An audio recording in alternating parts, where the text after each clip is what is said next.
Hi, എല്ലാവർക്കും പുതിയ വീഡിയോയിലേക്ക് സ്വാഗതം. എല്ലാവർക്കും സുഖമല്ലേ? ഇപ്പം എൻ്റെ വീഡിയോ കാണുന്നവർ ചാനൽ സബ്സ്ക്രൈബ് ചെയ്യാത്ത കുറേ പേരുണ്ട്.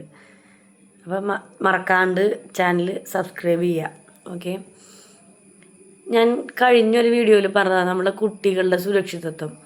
അപ്പം ഇപ്പോഴും ന്യൂസിൽ ഇങ്ങനെ കാണാം, ഇപ്പോൾ കച്ചവടത്തിനായിട്ട് കൊണ്ടുവന്ന ലഹരി ഉൽപ്പന്നങ്ങൾ, കുട്ടികളെ ഫോക്കസ് ചെയ്തിട്ട് സ്കൂളുകളെ കേന്ദ്രീകരിച്ചു കൊണ്ടുള്ള ലഹരി ഉൽപ്പന്നങ്ങൾ വിൽക്കാനുള്ള ഓട്ടോ ഡ്രൈവർമാരെ അറസ്റ്റ് ചെയ്തു എന്ന്.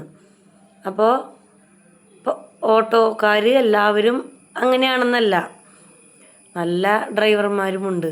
സ്വന്തം മക്കളെ പോലെ സ്കൂളിൽ കൊണ്ടുവന്നാക്കി തിരിച്ചു കൊണ്ടുവരുന്ന ആൾക്കാരുമുണ്ട്. അതിൻ്റെ ഇടയിൽ ഇങ്ങനെ കുറച്ച് ആൾക്കാർ മതിയല്ലോ അവർക്ക് ചീത്തപ്പേരുണ്ടാക്കാൻ. അപ്പോൾ നമ്മളുടെ മക്കൾ, ഈ കുട്ടികൾ, ഓട്ടോറിക്ഷയിൽ പോകുന്ന പേരൻസ് ഈ കാര്യം ശ്രദ്ധിക്കുക. കാരണം സ്കൂൾ ബസ്സിൻ്റെ അത്ര സേഫ്റ്റി ഉള്ള ഒരു വാഹനമല്ല ഈ ഓട്ടോ എന്ന് പറയുന്നത്. സ്കൂൾ ബസ് എന്ന് പറയുമ്പോൾ സ്കൂളിൻ്റെ ആണ്.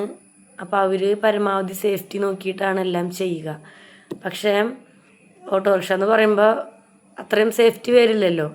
അപ്പോൾ നമ്മളുടെ കുട്ടികളുടെ സുരക്ഷ, ഇപ്പം ഓട്ടോറിക്ഷ ഡ്രൈവർമാരാണെങ്കിൽ പോലും വിശ്വസ്തരാണോ, എന്തെങ്കിലും മോശം ശീലങ്ങളുള്ളവരാണോ എന്നുള്ളതൊക്കെ ഒന്ന് മൊത്തത്തിൽ അന്വേഷിച്ചതിന് ശേഷമൊക്കെ കുട്ടികളെ ഓട്ടോയിൽ വിടുക. ഇപ്പോൾ സാഹചര്യത്തിൻ്റെ സമ്മർദ്ദം മൂലമായിരിക്കാം ഓട്ടോയിലൊക്കെ വിടുന്നത്. കാരണം ഉൾവഴിയൊക്കെ ഉള്ളവരാണെന്നുണ്ടെങ്കിൽ സ്കൂൾ ബസ്സുകാർ മിക്കപ്പോഴും ചെറിയ വഴീൻ്റെ ഉള്ളിലേക്ക് വരണം, ആ വഴിക്ക് റൂട്ടില്ല എന്നായിരിക്കും പറയുക. അതുകൊണ്ടാവും ഓട്ടോയിലൊക്കെ വിടുന്നത്. പക്ഷേ എന്നാലും നമ്മൾ ഭയങ്കരമായിട്ട് ശ്രദ്ധിക്കണം കുട്ടികളെ. ഇപ്പോൾ നമ്മുടെ കുട്ടികൾ ചെറിയ ചോക്ലേറ്റ് രൂപത്തിലോ എന്തെങ്കിലും രൂപത്തിൽ കുറേശ്ശെ കൊടുത്താലും മതിയല്ലോ. ഇപ്പോൾ ഞാൻ കഴിഞ്ഞ വർഷം കണ്ടതാട്ടാ ഒരു സ്കൂള്. ആ സ്കൂളിലെ കുട്ടികൾ എടുക്കാൻ വരുന്ന ഓട്ടോക്കാരൻ, അപ്പോൾ ഈ പുള്ളിയുടെ വണ്ടിയിലേക്ക്, ഈ ഓട്ടോക്കാരൻ്റെ വണ്ടിയിലേക്ക് കുട്ടികൾ ഓടിക്കളിച്ചിങ്ങ് വരിക. അപ്പം ഞാൻ വിചാരിക്കാറുണ്ട്, എന്തൊരു ഫാസ്റ്റായിട്ട് കുട്ടികളിങ്ങനെ ഓടി വരുന്നത്, എന്താ അത്ര ഇഷ്ടം എന്ന്. എന്തിനാ ഈ ഓട്ടോ ഡ്രൈവറുടെ ഫോൺ ഈ കുട്ടികളുടെ കയ്യിലാണ്. അപ്പോൾ ആദ്യം ഓടി വരുന്ന ആൾക്കാണ് ഈ ഓട്ടോ ഡ്രൈവർ ഫോൺ നോക്കാൻ കൊടുക്കുക. അപ്പോൾ അങ്ങനെ ഫോൺ കാണാൻ വേണ്ടിയിട്ടാണ് ഈ കുട്ടികൾ ഓടി വരുന്നത്.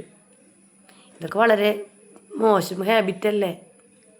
കുട്ടികൾ ചിലപ്പോൾ വീട്ടിൽ പറയുന്നുണ്ടാവില്ല, ഇങ്ങനെ എനിക്ക് ഓട്ടോ ചേട്ടൻ തരുന്നുണ്ട്, അല്ലെങ്കിൽ ഡ്രൈവർ അങ്കിൾ ഫോൺ കാണാൻ തരുന്നുണ്ടെന്ന് പറയുന്നുണ്ടാവില്ല. അപ്പം ഇങ്ങനെയും കാര്യങ്ങളുണ്ട്. എൻ്റെ കൺമുമ്പിൽ ഞാൻ കണ്ടിട്ടുള്ള കാര്യങ്ങളാണ്.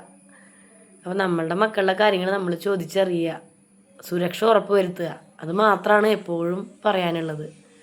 ചാനൽ മറക്കാതെ സബ്സ്ക്രൈബ് ചെയ്യുക. കൊച്ചു കൊച്ചു കാര്യങ്ങൾ ഞാനിങ്ങനെ പറഞ്ഞു തരാം കേട്ടോ. ഓക്കെ.